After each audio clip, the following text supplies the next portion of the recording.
Halo guys, hari ini saya memvideoi sebuah sungai yang sangat bagus. Inilah pegunungan yang sangat indah. Nah, jangan lupa di subscribe channel Farlo RS karena subscribe itu gratis ya. Bantuin subscribe, jangan lupa ditekan loncengnya. Oke kawan, aja ini. Hah?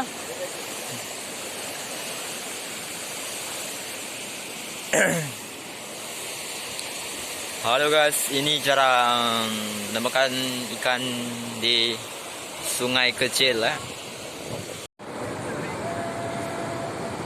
Dua belah melang, dua belah melang.